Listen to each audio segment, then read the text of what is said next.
Hello friends, welcome to Rajneet medical education. इस video में हम डिस्कस करेंगे part second of cardiomyopathy. So मैंने अपनी प्रीवियस वीडियो में part one of cardiomyopathy explain किया था, जिसमें मैंने बताया था कि कार्डियोमायोपैथी क्या होता है, उसके कोजेस, डिफरेंट टाइप्स और क्लासिफिकेशंस। सो इस वीडियो में फर्स्ट हम डिस्कस करेंगे sign and symptoms of cardiomyopathy. So let's start the video. So cardiomyopathy, sign and symptoms. So sign and symptoms पढ़ने से पहले हम एक बार पार्ट वन का ओवरव्यू कर लेते हैं कि कार्डियोमायोपैथी क्या होता है। सो कार्डियोमायोपैथी क्या होता है? Cardio means heart, myo means muscle and pathy means disease. It means heart की मसल्स की डिसीज होती है ये। इसमें जो हार्ट के मसल्स होते हैं वो एबनॉर्मली एनलार्ज हो जाते हैं, थिक हो जाते हैं, या फिर कई केसेस में थिन हो जाते हैं, वीक हो जाते हैं, जैसे कि डायलेटेड कार्डियोमायोपैथी में होता है। सो ओवरऑल क्या होता है कि जो मसल्स हैं हार्ट के वो वीक और उनकी जो टोन है वो काफ़ी डिस्टर्ब हो जाती है, लेस इलास्टिक हो जाते हैं, वो रिजिड हो जाते हैं, स्टिफ हो जाते हैं। और जिससे क्या होता है कि जो हार्ट से ब्लड जो पंप होता है, हार्ट का फंक्शन क्या है, ब्लड को पंप करना डिफरेंट ऑर्गन्स तक, तो वो डिस्टर्ब हो जाता है। तो क्या होता है, डायस्टोलिक और सिस्टोलिक दोनों इफेक्ट होते हैं। सो डायस्टोलिक कैसे इफेक्ट होता है? अगर हमारे जो हार्ट के मसल्स हैं वो रिजिड हो जाएंगे, स्टिफ हो जाएंगे, तो जो चैम्बर्स हैं वो अच्छे से रिलैक्स नहीं हो पाएंगे और उनमें ब्लड फिल नहीं हो पाएगा। ऑब्स्ट्रक्शन भी होती है। ऑब्स्ट्रक्शन इसलिए होती है क्योंकि मसल्स जो हैं थिक हो जाते हैं, उसकी वजह से ब्लड जो है अच्छे से फिल नहीं हो पाता, चैम्बर स्मॉल हो जाते हैं। और कई केसेस में क्या होता है, जैसे कि हमने प्रीवियस वीडियो में पढ़ा था डायलेटेड कार्डियोमायोपैथी में, उसमें चैम्बर्स बहुत ज़्यादा एनलार्ज हो जाते हैं और जो मसल टोन है वो बहुत ज़्यादा वीक हो जाती है, जिससे क्या होता है कि वो कॉन्ट्रैक्ट नहीं हो पाते अच्छे से। सो दोनों में ही इफेक्ट पड़ता है। सिस्टोलिक मीन्स कॉन्ट्रैक्शन में भी और डायस्टोलिक मीन्स रिलैक्सेशन में भी अच्छे से ब्लड फिल भी नहीं हो पाता हार्ट में, और ब्लड इजेक्ट आउट भी नहीं हो पाता, पंप भी नहीं हो पाता हमारे डिफरेंट ऑर्गन्स में। तो उससे क्या होता है कि जब ब्लड हमारे ऑर्गन्स में नहीं जाएगा तो ब्लड जो है बैक फ्लो होगा, वहीं एक्यूमुलेट होता रहेगा। तो उससे क्या होते हैं, क्लोट्स भी बन जाते हैं और लंग्स में भी ब्लड एक्यूमुलेशन हो जाती है, फ्लूइड एक्यूमुलेशन हो जाती है, लेग्स में हो जाती है, एट्रिया में फ्लूइड एक्यूमुलेशन हो जाती है, एट्रिया डायलेट हो जाते हैं। सो ये सब मैंने अपनी प्रीवियस वीडियो में डिटेल में एक्सप्लेन किया, आप वो चेकआउट कर लें। उसके बाद पार्ट सेकेंड समझना बहुत ईजी हो जाता है। सो पार्ट सेकेंड में फर्स्ट हम डिस्कस करेंगे sign and symptoms of cardiomyopathy. अब मसल्स के डैमेज होने की वजह से, मसल टोन वीक होने की वजह से, मसल थिक और स्टिफ होने की वजह से क्या क्या साइन एंड सिम्टम्स देखने को मिलेंगे। सो फर्स्ट क्या है, some people don't show any sign और symptom of cardiomyopathy. So cardiomyopathy ऐसी कंडीशन है जिसमें कई बार पर्सन कोई भी सिम्टम शो नहीं करता। So during cardiomyopathy, during his life, person को कोई भी सिम्टम शो नहीं होता, कोई भी साइन शो नहीं होता, but person can go sudden death. So sudden death person की हो सकती है, सडन कार्डियक डेथ पर्सन की होती है, तब ड्यूरिंग ऑटोप्सी या फिर आफ्टर पोस्टमार्टम पता लगता है कि पर्सन को कार्डियोमायोपैथी था। सो कई केसेस में कोई भी साइन एंड सिम्टम शो नहीं होता। एंड कई केसेस में क्या होता है, जब कार्डियोमायोपैथी वर्स हो जाती है, वर्स मीन्स जब हार्ट बहुत ज़्यादा वीक हो जाता है, तभी साइन एंड सिम्टम शो होते हैं। अर्ली स्टेजेस पे साइन एंड सिम्टम शो नहीं होते। तो जब कार्डियोमायोपैथी वर्स हो जाती है, मीन्स जब हार्ट कोप करके, ट्राई करके कोप अप करके बहुत ज़्यादा वीक हो जाता है, उस टाइम पर साइन एंड सिम्टम शो होते हैं। और वो साइन एंड सिम्टम किसके होते हैं? हार्ट फेलियर के। बहुत ज़्यादा या फिर हार्ट वीक हो गया या फिर हार्ट फेलियर हो सकता है, तब साइन एंड सिम्टम शो होते हैं। और वो साइन एंड सिम्टम्स क्या होते हैं? फर्स्ट है shortness of breath after exercise और इवन एट रेस्ट। नाउ अगर तो इतना ज़्यादा सीवियर नहीं है, या फिर कई केसेस में, सीवियर केसेस में भी पर्सन को शॉर्टनेस ऑफ ब्रेथ कब होती है? After exercise. Now shortness of breath first of all क्यों होगी? हार्ट फेलियर के कारण, क्योंकि ब्लड आगे नहीं जा पा रहा, हमारे ऑर्गन्स में नहीं जा पा रहा, लंग्स में फ्लूइड बिल्डअप हो रहा है, एंड हमारे जो ऑर्गन्स हैं उनमें परफ्यूजन भी नहीं हो रहा, तो टिश्यू परफ्यूजन भी नहीं हो रहा, इसलिए शॉर्टनेस ऑफ ब्रेथ होगी। Shortness of breath after exercise तो होगी ही, क्योंकि अगर फिजिकल एक्सर्शन पर्सन कर रहा है, कोई एक्स्ट्रा या फिर इंटेंस एक्टिविटी कर रहा है, तो उसके बाद हमारे हार्ट को ज़्यादा वर्क करना पड़ता है। सो हार्ट पर ज़्यादा प्रेशर आता है, जिसकी वजह से शॉर्टनेस ऑफ ब्रेथ और ज़्यादा इंक्रीज हो जाती है। और सीवियर केसेस में इवन एट रेस्ट भी शॉर्टनेस ऑफ ब्रेथ फील होती है। Next is fatigue, dizziness, fatigueness, light headedness और फेंटिंग। नाउ फटीग होना, थकावट होना, टायर्डनेस होना, डिजीनेस, चक्कर आना, लाइट हेडेडनेस अगेन चक्कर जैसा फील होना, फेंटिंग बेहोश हो जाना, सडनली फॉल हो जाना। सो ये सब साइन एंड सिम्टम्स किसके हैं? हार्ट फेलियर के। या फिर आपका हार्ट क्या है? बहुत ज़्यादा वीक हो गया है, फ्लूइड बिल्डअप हो गया है, लंग्स में टिश्यू परफ्यूजन नहीं हो पा रहा, जो हार्ट है उसको वर्क हार्ड करना पड़ रहा है, मीन्स उसको ज़्यादा एफर्ट्स लगाने पड़ रहे हैं ब्लड को आगे ऑर्गन्स तक पहुंचाने के लिए, तो उसमें ये साइन एंड सिम्टम शो होते हैं। Next is swelling in the ankles, feet, legs, abdomen, veins in the neck. Now swelling क्यों होगी? एंकल्स में, फीट में, लेग्स में, एब्डोमेन, वेन्स में, इवन लंग्स में। क्यों होगी? बिकॉज जो हार्ट है हमारा, अब हार्ट के जो मसल्स हैं वो डैमेज हो गए हैं, जिसकी वजह से हार्ट कॉन्ट्रैक्ट नहीं हो पा रहा। जब हार्ट कॉन्ट्रैक्ट नहीं होगा अच्छे से तो ब्लड आगे हमारे ऑर्गन्स में नहीं जाएगा। प्लस बीच में ऑब्स्ट्रक्शंस भी आ रही हैं, जैसे कि हाइपरट्रॉफी, जो कार्डियोमायोपैथी था उसमें हमने पढ़ा था, सेप्टम जो है हार्ट में, जो कि वेंट्रिकल्स को डिवाइड कर रहा है, उसकी हाइपरट्रॉफी होने की वजह से ऑब्स्ट्रक्शन हो रही है, जिसकी वजह से ब्लड आगे पुल नहीं हो रहा, ब्लड आगे ऑर्गन्स में पुश नहीं हो पा रहा, जिसकी वजह से क्या होता है कि बैक फ्लो होता है ब्लड का और ब्लड वहीं एक्यूमुलेट होने लग जाता है, ब्लड की स्टेसिस हो जाती है, रुक जाता है ब्लड वहीं पर, जैसे कि एट्रिया डायलेट हो जाते हैं, एट्रिया में ब्लड एक्यूमुलेट होने लग जाता है, लंग्स में बैकअप होता है, ब्लड वहीं पर एक्यूमुलेट होने लग जाता है, तो लंग्स में भी स्वेलिंग होगी, लंग में फ्लूइड बिल्डअप होगा, हमारे फीट्स और लेग्स में जो ब्लड है वो बिल्डअप होने लग जाएगा, फ्लूइड बिल्डअप होने लग जाएगा, इसलिए एंकल्स, फीट और लेग्स में स्वेलिंग आएगी। एब्डोमेन में ब्लड की एक्यूमुलेशन होनी स्टार्ट हो जाएगी, फ्लूइड वहाँ पर बिल्डअप हो जाएगा, और वेन्स इन द नेक, तो जो हमारी वेन्स है नेक की, अगर फ्लूइड बिल्डअप हो रहा है, फ्लूइड आगे ऑर्गन्स में नहीं जा पा रहा है, हार्ट से पंप नहीं हो पा रहा, तो जो हमारी वेन्स है नेक्स की वो भी डिस्टेंडेड हो जाती हैं। सो ये साइन एंड सिम्टम्स देखने को मिलेंगे अगर कार्डियोमायोपैथी पर्सन को प्रेजेंट है और हार्ट फेलियर के साइंस हैं। देन पाल्पिटेशंस इज हमें अपनी जो हार्ट बीट है वो फील होगी, बहुत ही पाउंडिंग हार्ट बीट होगी, ईजिली ऑडिबल होगी वो, और हमें ऐसा फील होगा कि कोई हार्ट बीट मिस हो गई है, it means irregular heart beat है, तो इनको कहते हैं पाल्पिटेशंस। सो पाल्पिटेशन फील होगी। Next is arrhythmia. Arrhythmias is again abnormal या फिर इरेगुलर हार्ट बीट। तो एरिथमिया में क्या होता है, या तो बहुत रैपिड हार्ट रेट या फिर हार्ट रिदम हो जाता है, या फिर बहुत स्लो हार्ट रेट और हार्ट रिदम होता है। तो एरिथमियाज जो कार्डियोमायोपैथीज में होता है यूजुअली रैपिड हार्ट रेट हमें देखने को मिलता है एरिथमिया में, so that is abnormal heart rhythm. So ये इरेगुलर हार्ट बीट हमें क्यों देखने को मिलती है, क्योंकि जो ब्लड है वो आगे पंप नहीं हो पा रहा, ब्लड ऑर्गन्स में पंप नहीं हो पा रहा, क्योंकि ऑब्स्ट्रक्शन है, मसल्स की हाइपरट्रॉफी हो गई है, जो चैम्बर्स हैं वो डायलेट हो गए हैं, तो उस वजह से क्या होता है कि हार्ट हमारा कोप अप करने का ट्राई करता है, उसके लिए वर्क करता है, ताकि ज़्यादा वर्क करता है ताकि ब्लड आगे पुश हो सके ऑर्गन्स में। तो उन केसेस में क्या होता है कि एरिथमियास की कंडीशन आ जाती है, इरेगुलर हार्ट बीट देखने को मिलती है। Next is heart murmur. Now heart murmur क्या होता है, अनयूजुअल साउंड्स आती हैं हार्ट बीट के अंदर जब हमारा हार्ट बीट करता है। So during heart beat extra और अनयूजुअल साउंड्स सुनाई देना, दैट इज हार्ट मर्मर। तो जब हम ऑस्कुलेट करते हैं, डॉक्टर्स ऑस्कुलेट करते हैं, तो तब भी हार्ट मर्मर सुनाई देती है। Next is cough while lying down. Now जब पर्सन लेटता है, लाइंग डाउन करता है, तो उसको कफ भी हो सकती है। कफ क्यों होती है, क्योंकि फ्लूइड बिल्डअप हो रहा है, लंग्स में हो रहा है, डिफ़िकल्टी इन ब्रीदिंग हो रही है। सो उस कारण से पर्सन जब लाई करता है, लाइंग डाउन होता है, तो उसको कफ आती है, क्योंकि ब्लड आगे पुश नहीं हो रहा, तो हमारे चैम्बर्स में, एट्रिया में, लंग्स में फ्लूइड का बिल्डअप हो रहा है। Next is bloating of the abdomen due to fluid buildup. Now abdomen में भी हमने पढ़ा कि फ्लूइड का बिल्डअप होगा, क्योंकि जब हार्ट से ब्लड आगे नहीं जा पाएगा डिफरेंट ऑर्गन्स में, तो एब्डोमेन में फ्लूइड बिल्डअप होने के कारण ब्लोटिंग फीलिंग वहाँ पर होगी। ऐसा लगेगा कि जो पेट है हमारा वो भरा हुआ है, हैवीनेस फील होगी, तो ब्लोटेडनेस वहाँ पर एब्डोमेन में फील होगी। Next is chest pain. Now chest pain भी पर्सन को होगा, लाइक एंजाइना पेक्टोरिस जैसा चेस्ट पेन होगा पर्सन को, स्पेशली आफ्टर फिजिकल एक्सर्शन और हैवी मील।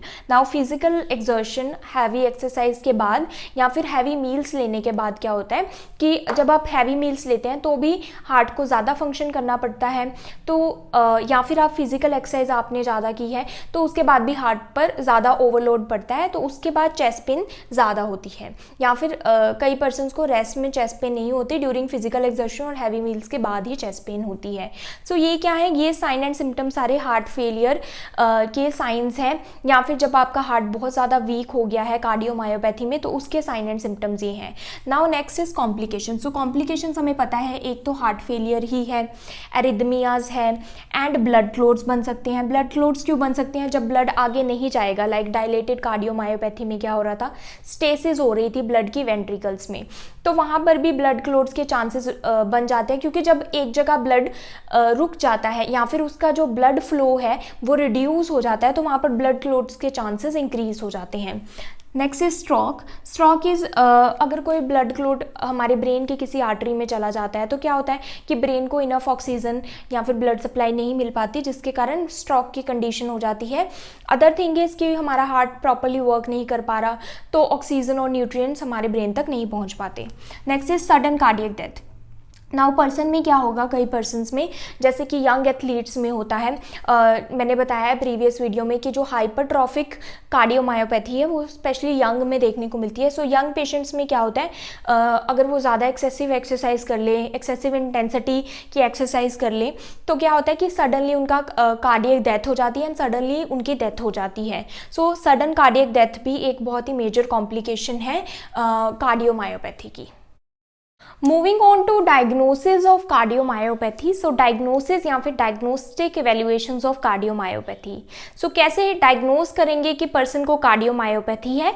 सो फर्स्ट स्टेप क्या है, medical history and physical examination. So medical history में हम पेशेंट से क्या पूछेंगे, मेडिकल हिस्ट्री मीन्स उसकी मेडिकल हिस्ट्री क्या है, मीन्स उसकी जो हिस्ट्री है उसमें कोई डिसीज कंडीशन उसको थी, लाइक कोई प्रीवियस हार्ट अटैक उसको पर्सन को है, या फिर उसकी फैमिली हिस्ट्री में कोई कार्डियोमायोपैथी का पेशेंट है, फैमिली हिस्ट्री में किसी को हार्ट अटैक की कंडीशन है। बिकॉज कार्डियोमायोपैथी क्या है, इनहेरिटेड भी है, ये पेशेंट जो पेरेंट्स है उससे नेक्स्ट जनरेशन में ट्रांसफर होते हैं इसके जीन्स। सो हम पेशेंट से उसकी मेडिकल हिस्ट्री लेंगे, कोई वायरल इलनेस तो नहीं है पेशेंट को, बिकॉज वायरल इलनेस से भी मायोकार्डाइटिस होता है एंड देन वो कार्डियोमायोपैथी में कन्वर्ट हो सकती है। सो इसलिए सबसे पहले हम मेडिकल हिस्ट्री लेंगे पेशेंट की फुल, देन हम फिजिकल एग्जामिनेशन करेंगे। फिजिकल एग्जामिनेशन में डॉक्टर क्या परफॉर्म करेगा, फर्स्ट ऑफ ऑल वो हार्ट साउंड्स को चेक करेगा, ऑस्कुलेट करेगा with the help of stethoscope.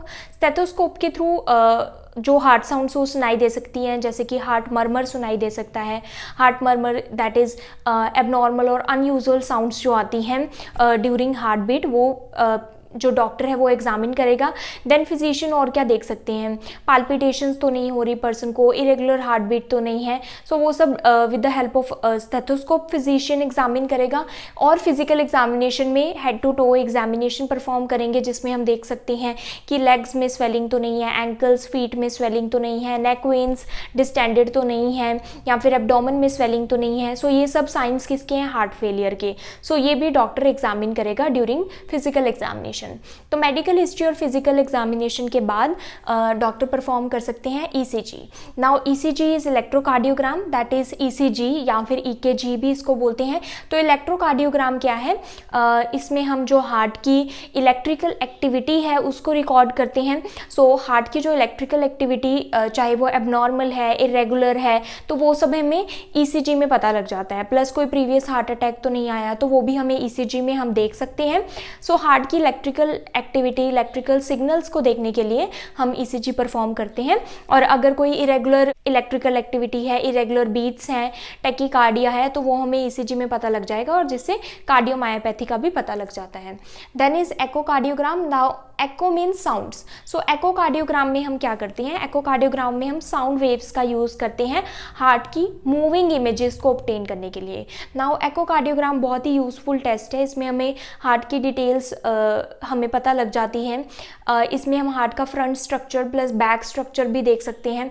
Back structure में हम एक डिवाइस इंसर्ट करते हैं through the throat and then to the oesophagus. तो ईसोफेगस क्योंकि हार्ट के बिल्कुल पीछे है तो इसलिए हमें हार्ट के जो बैक स्ट्रक्चर्स स्ट्रक्चर्स हैं वो भी हमें पता लग जाते हैं। सो ईकोकार्डियोग्राम में भी हमें हार्ट के डिटेल स्ट्रक्चर पता लग जाते हैं, कोई फ्लूइड बिल्डअप तो नहीं है, हार्ट का जो साइज़ है वो एनलार्ज तो नहीं है, तो वो सब हम ईकोकार्डियोग्राम में देख सकते हैं। Next is chest x ray.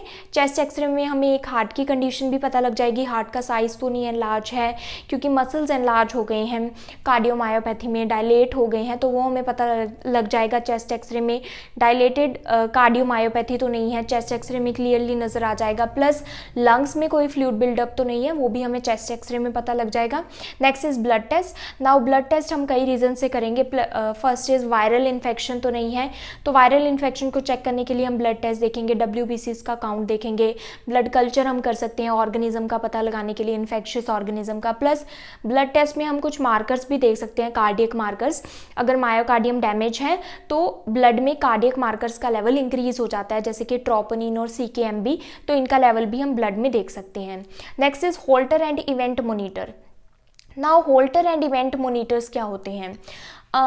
Now ECG जो है इलेक्ट्रोकार्डियोग्राम, ये हम कुछ टाइम के लिए परफॉर्म कर सकते हैं। जैसे कि हमारे पास पेशेंट आया, हमने ECG परफॉर्म की, कुछ सेकंड्स के लिए हमने हार्ट की इलेक्ट्रिकल एक्टिविटी को रिकॉर्ड कर लिया कि इलेक्ट्रिकल एक्टिविटी ज़्यादा इरेगुलर है, ज़्यादा फास्ट है, रैपिड है, रिदम जो है हार्ट की वो रैपिड है या स्लो है, तो वो हम सिर्फ फ्यू सेकेंड्स के लिए हम इसमें देखते हैं ECG में, फ्यू मिनट्स के लिए।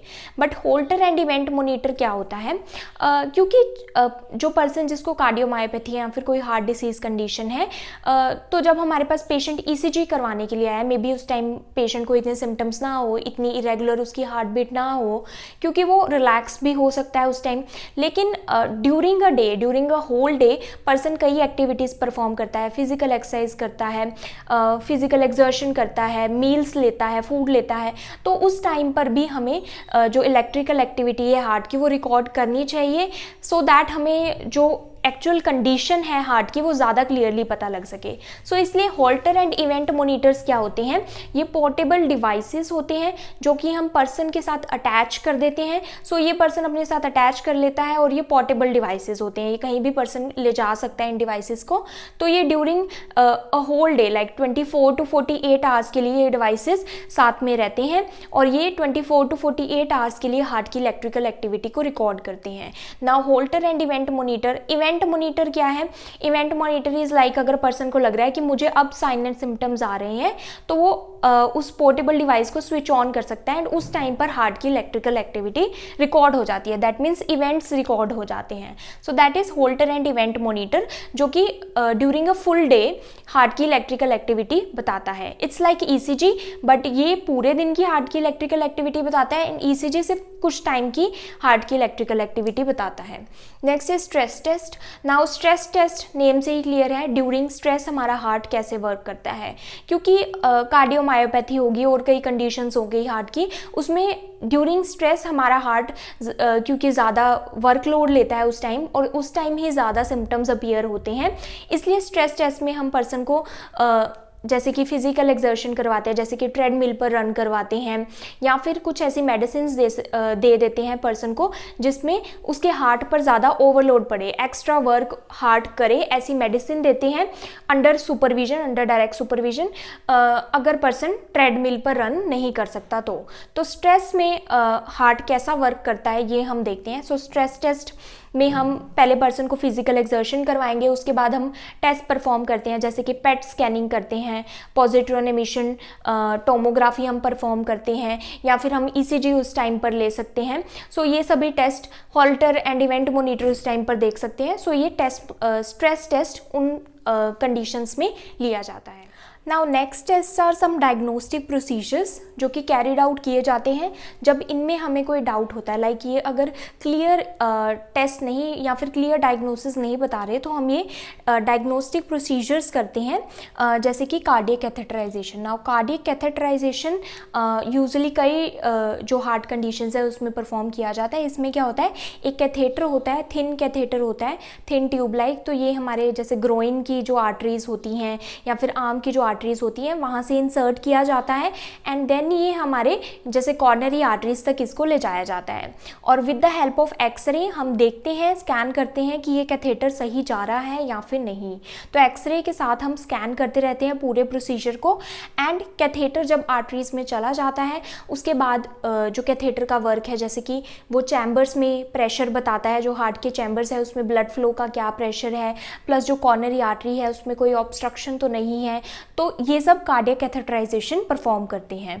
Next is coronary angiography. Now coronary angiography क्या होता है? एंजियोग्राफी मीन्स सेम जब हम कार्डियक कैथेटराइजेशन करते हैं तो उसी ड्यूरिंग दैट हम सेम प्रोसीजर करते हैं कॉर्नरी एंजियोग्राफी। इसमें भी हम एक डाई इंसर्ट करते हैं कैथेटर के थ्रू ही, हम आर्टरीज जो है हमारी कॉर्नरी आर्टरीज उनमें एक डाई इंसर्ट करते हैं और उस डाई को भी हम एक्सरे के थ्रू, एक्सरे इमेजिंग के थ्रू देखते हैं, स्कैन करते हैं। नाउ ये डाई क्या बताती है? ये जो डाई है एक तो ये कॉर्नरी आर्टरीज में कितना ब्लड फ्लो है वो बताती है, प्लस कोई ऑब्स्ट्रक्शन है कहीं पर तो वो भी डाई के थ्रू हमें पता लग जाता है। जहाँ पर डाई एक्यूमुलेट हुई होती है वहाँ पर हमें पता लग जाता है कोई ऑब्स्ट्रक्शन है। तो ये हम कॉर्नरी आर्टरीज को और ब्लड वेसल्स जो हैं हार्ट की उसको इसलिए देख रहे हैं क्योंकि समटाइम्स अगर कॉर्नरी आर्टरी में कोई ऑब्स्ट्रक्शन तो मायोकार्डियम को ब्लड फ्लो नहीं जाएगा एंड मायोकार्डियल सेल्स जो हैं वो डैमेज होना स्टार्ट हो जाते हैं। सो कॉर्नरी एंजियोग्राफी भी हम परफॉर्म करते हैं। Next is myocardial biopsy. Now biopsy क्या होता है कि किसी पार्ट या फिर किसी टिश्यू को हमने एग्जामिन करना है तो हम टिश्यू का वो स्मॉल पार्ट ले लेते हैं, ऑब्टेन कर लेते हैं। यहाँ पर मायोकार्डियम का हम बायोप्सी करेंगे, जो हार्ट की मायोकार्डियम है। तो ये बायोप्सी हम कैसे करते हैं? जब कार्डियक कैथेटराइजेशन करते हैं कैथेटर के थ्रू ही हम स्मॉल जो टिश्यू का सैंपल है मायोकार्डियम का वो हम ले लेते हैं, उसको बोलते हैं मायोकार्डियल बायोप्सी। तो मायोकार्डियल बायोप्सी में उस टिश्यू को हम एग्जामिन करते हैं अंडर माइक्रोस्कोप, हमें पता लग जाता है कि सेल्स में क्या चेंजेस आ रहे हैं, मसल सेल्स जो हैं, कार्डियोमायोसाइट्स जो हैं हार्ट के उनमें क्या चेंजेस आ रहे हैं, प्लस कोई इन्फेक्टिव ऑर्गेनिज्म तो नहीं है, तो वो सभी चेंजेस हमें मायोकार्डियल बायोप्सी में पता लग जाते हैं। Next is genetic screening. Now हमने प्रीवियस वीडियो में पढ़ा था कि कुछ कार्डियोमायोपैथीज क्या हैं, इनहेरिटेड हैं, जो कि पेरेंट्स से नेक्स्ट जनरेशन में आती हैं, प्लस जीन्स की म्यूटेशन के कारण होती हैं। तो जेनेटिक स्क्रीनिंग का ये बेनिफिट है, अगर किसी कोई पेशेंट है और उसकी फैमिली हिस्ट्री है कार्डियोमायोपैथी की, तो डॉक्टर जेनेटिक स्क्रीनिंग करके पहले ही अर्ली डायग्नोसिस कर सकता है कि इस पेशेंट को रिस्क है कार्डियोमायोपैथी का या फिर इसको कार्डियोमायोपैथी है या नहीं, क्योंकि कई patient sign and symptom show नहीं करते। तो अगर जेनेटिक स्क्रीनिंग में पता लग जाता है तो अर्ली ट्रीटमेंट स्टार्ट हो सकता है पेशेंट का और पेशेंट रिकवर हो सकता है। So these are some diagnostic test जो कि हम कार्डियोमायोपैथी को कंक्लूड या फिर डायग्नोज करने के लिए करते हैं। Next is treatment of cardiomyopathy. So cardiomyopathy का treatment there are two treatments. First is medical management and second is surgical management. So medical management हम उन cases में देते हैं to reduce the symptoms और to manage the life of the patient, ताकि जो patient की life है वो manage हो सके। प्लस कई condition में medical management से patient recover भी हो जाता है अगर इतने severe stage पर नहीं है patient कार्डियोमायोपैथी के। So first हम discuss करेंगे medical management. Now जो treatment है कार्डियोमायोपैथी का वो depend करता है कि कौन से type की मायोपैथी है पेशेंट को, बट यूजुअली जो मेडिकल मैनेजमेंट है वो सेम ही रहता है, क्योंकि मेडिकल मैनेजमेंट मीन्स हम जो फार्माकोलॉजिकल ट्रीटमेंट दे रहे हैं, ड्रग्स दे रहे हैं पेशेंट को, मेडिसिन दे रहे हैं पेशेंट को कार्डियोमायोपैथी को ट्रीट करने के लिए, वो एक्चुअली सिम्टम्स को रिड्यूस कर रही हैं और जो वर्कलोड है हार्ट पर उसको डिक्रीज कर रही है, ताकि हार्ट ज़्यादा वर्कलोड ना करे और ज़्यादा एफर्ट्स में हार्ट वर्क ना करे, हार्ट रिलैक्स रहे और कार्डियक आउटपुट भी इंक्रीज हो, इसलिए हम मेडिकल मैनेजमेंट देते हैं। तो गोल्स हमारे क्या होंगे? एक तो सिम्टम्स को रिड्यूस करना, प्लस जो डिसीज कंडीशन है उसको वर्स होने से रोकना। अगर कोई और डिसीज कंडीशन है, कोई और अंडरलाइन कोज है जिसकी वजह से कार्डियोमायोपैथी हो रही है, तो उसको ट्रीट करना, जैसे कि कोई वायरल इन्फेक्शंस हैं या फिर बैक्टीरियल इन्फेक्शन है, कोई मायोकार्डाइटिस है, कोई ऑटो इम्यून डिसीज कंडीशन है, कनेक्टिव टिश्यू डिसीज कंडीशन है, तो और भी कई कंडीशंस हैं जो कि कार्डियोमायोपैथी को लीड कर सकती हैं। इसलिए उन अंडरलाइंग कंडीशंस को भी ट्रीट करना एक गोल है। सो जो ओवरऑल मैनेजमेंट होगी, मेडिकल मैनेजमेंट, जो कि सिम्टम्स को रिड्यूस करेगी प्लस हार्ट पर वर्कलोड डिक्रीज करेगी और कार्डियक आउटपुट को इंक्रीज करेगी। These are the following. First is vasodilators. So vasodilators क्या करते हैं, जो वेसल्स हैं हार्ट की उनको डायलेट करते हैं ताकि ब्लड फ्लो इंक्रीज हो सके मायोकार्डियम में। दैट इज नाइट्रेट्स या फिर जिसको ग्लिसरॉल ट्राइनाइट्रेट बोलते हैं, सबलिंगुअली ये देते हैं। सो नाइट्रेट्स हम दे सकते हैं वेसल्स को डायलेट करने के लिए। Next is beta blockers. Beta blockers क्या करते हैं, ये भी हार्ट पर वर्कलोड को रिड्यूस करते हैं, कार्डियक आउटपुट इंक्रीज होती है। दैट इज प्रोपेनोलोल, एटेनोलोल, और भी कई एग्जांपल्स हैं बीटा ब्लॉकर्स के। Next is calcium channel blockers. Calcium channel blockers भी क्या करते हैं, कॉन्ट्रैक्शन जो कॉर्नरी वेसल्स की है उनकी कॉन्ट्रैक्शन को रिड्यूस करते हैं और उनका ब्लड फ्लो इंक्रीज करते हैं। इनकेस मायोकार्डियम में कॉर्नरी ब्लड फ्लो रिड्यूस हो रहा है तो उसको इंप्रूव करेंगे, जैसे कि इसका एग्जांपल है निफेडिपिन हो गया, निकार्डेपिन हो गया, amlodipine. So these are calcium channel blockers. Next is anticoagulants. Anticoagulants क्या करेगी, कोगुलेशन को प्रिवेंट करेगी, कोई क्लोट्स हैं उसको प्रिवेंट करेगी। इसको ब्लड थिनर्स भी बोलते हैं। जो चॉइस ऑफ ड्रग है वो क्या है, heparin. Next is thrombolytics. Now thrombolytics क्या होती हैं, जो थ्रोम्बस फॉर्मेशन हो जाती है उसको डिसॉल्व करते हैं, क्लोट्स को डिसॉल्व करते हैं, थ्रोम्बस को ब्रेक करते हैं। These are thrombolytics. इसके एग्जांपल्स हैं streptokinase and urokinase. Next is opioid analgesics. Opioids हम क्यों देंगे, क्योंकि चेस्ट पेन भी होती है, एंजाइना लाइक चेस्ट पेन, तो ओपियोइड्स एनाल्जेसिक में हमारी ड्रग ऑफ चॉइस है morphine. Next is diuretics. Diuretics या फिर वाटर पिल्स, ये हम इसलिए देंगे क्योंकि फ्लूइड बिल्डअप हो रहा है हार्ट फेलियर के कारण, तो फ्लूइड को बाहर निकालने के लिए, इजेक्ट आउट करवाने के लिए बॉडी से हम डायरेटिक्स देंगे। इसमें फिरेसिमाइड या फिर लेसिक्स दे सकते हैं। अदरवाइज अगर कोई डिसीज कंडीशन है, पर्टिकुलर डिसीज कंडीशन है, तो उसके बेसिस पर डॉक्टर प्रिस्क्राइब करता है diuretics. Next is cardiac glycosides. Cardiac glycosides भी क्या करते हैं, कार्डियक आउटपुट को इम्प्रूव करते हैं, जो हार्ट है उसकी वर्क है उसको इम्प्रूव करते हैं। इसमें आता है डाइजॉक्सिन या फिर digitalis. So moving on to surgical management. Now surgeries तब परफॉर्म की जाती है जब मेडिसिन से पर्सन को रिलीफ नहीं मिल रहा, और यूजुअली ये यंग पेशेंट्स में परफॉर्म की जाती है। बहुत ज़्यादा ओल्ड पेशेंट्स में सर्जरीज, जो मेजर सर्जरीज है वो परफॉर्म या फिर अवॉइड की जाती हैं। सो फर्स्ट है सेप्टल मायक्टमी। सो सेप्टल मायक्टमी, मायक्टमी का मतलब है मसल को रिमूव करना, एंड सेप्टल का मतलब है जो सेप्टम है। सो वेंट्रिकल्स के बीच में जो हार्ट में सेप्टम होता है उसका कुछ पोर्शन रिमूव किया जाता है। सो कैसे, अ surgeon removes part of thickened septum that is bulging into the left ventricle। जैसे कि हमने ऑब्स्ट्रक्टिव हाइपरट्रॉफी में पढ़ा था कि जब सेप्टम थिक हो जाता है, सो सेप्टम का जो थिकेंड पोर्शन है वो ऑब्स्ट्रक्शन क्रिएट करता है, जिसकी वजह से लेफ्ट वेंट्रिकल से ब्लड आगे आयोटा में नहीं जा पाता। सो सेप्टल मायक्टमी में क्या होता है, वो जो ओवरग्रोन पोर्शन है सेप्टम का वो रिमूव कर दिया जाता है वहाँ से, इसको बोलते हैं सेप्टल मायक्टमी। सो ये एक सर्जन परफॉर्म करता है। सो जो थिक सेप्टम है जिसका जो ऑब्स्ट्रक्शन क्रिएट कर रहा है उसको वहां से रिमूव कर दिया जाता है। Next is septal ablation. Septal myectomy भी यंग पेशेंट्स में ही परफॉर्म किया जाता है, प्लस सेप्टल मायक्टमी में ये है जो पोर्शन रिमूव कर दिया है वो दोबारा से रीग्रो नहीं होता एंड ब्लड फ्लो प्रॉपर हो जाता है। Next is septal ablation. Septal ablation में क्या होता है कि a small portion of thickened heart muscle, जो थिक हार्ट मसल है जैसे कि सेप्टम है, सो सेप्टम को जो आर्टरी ब्लड सप्लाई प्रोवाइड कर रही है उस आर्टरी के थ्रू अल्कोहल इंसर्ट की जाती है। अल्कोहल जैसे कि इथेनॉल इंसर्ट की जाती है उस आर्टरी के थ्रू, एंड उस एरिया को जो आर्टरी सप्लाई कर रही है उसी आर्टरी में हम इथेनॉल इंसर्ट करेंगे। जब इथेनॉल वहाँ पहुँच जाएगी तो इथेनॉल क्या करेगी, उस जो पार्ट है, लाइक अगर सेप्टम को हमने श्रिंक करना है तो सेप्टम इथेनॉल की वजह से वो जो सेल्स हैं वो डाई हो जाएंगे और श्रिंक हो जाएंगे। So that is septal ablation. तो a small portion of thickened heart muscle is destroyed by injecting alcohol through a catheter into the artery supplying blood to it। So catheter के through ethanol या फिर alcohol जो है वो हम catheter के through उस आर्टरी में हम इंसर्ट कर देते हैं और वो जो इथेनॉल है वहाँ जाके उस हार्ट मसल को डिस्ट्रॉय कर देती है, उसके साइज को श्रिंक कर देती है। Next is pacemaker implantation. Now pacemaker, हमारी बॉडी में ऑलरेडी पेस मेकर्स होते हैं, एसए नोड, एवी नोड। तो अगर वो, क्योंकि जो मायोकार्डियम है वो डैमेज हो रही है, यहाँ पे उसमें डिस्टर्बेंस आ रही है, तो इलेक्ट्रिकल इम्पल्सेस में भी डिस्टर्बेंस आ रही है, एरिदमिया हो रहा है, तो उसको ठीक करने के लिए हम पेस मेकर इम्प्लांट करते हैं। तो अगर हमारे नॉर्मल पेस मेकर अच्छे से वर्क नहीं कर रहे तो हम आउटसाइड से पेस मेकर इम्प्लांट करते हैं। ये पेस मेकर क्या होता है? अ स्मॉल इलेक्ट्रॉनिक डिवाइस होता है, स्मॉल इलेक्ट्रॉनिक डिवाइस होता है जो कि इलेक्ट्रिकल इम्पल्सेस सेंड करता है, इंसर्टेड अंडर द स्किन। ये स्किन के अंडर ही इंसर्ट किया जाता है, हमारे हार्ट के पास में ही इंसर्ट किया जाता है। That sends electrical signal to heart. ये हमारे हार्ट को इलेक्ट्रिकल सिग्नल सेंड करता है, हार्ट की जो रिदम है, रेट है, उसको मॉनिटर भी करता है, प्लस हार्ट बीट को रेगुलेट भी करता है by sending the electrical impulses to the heart.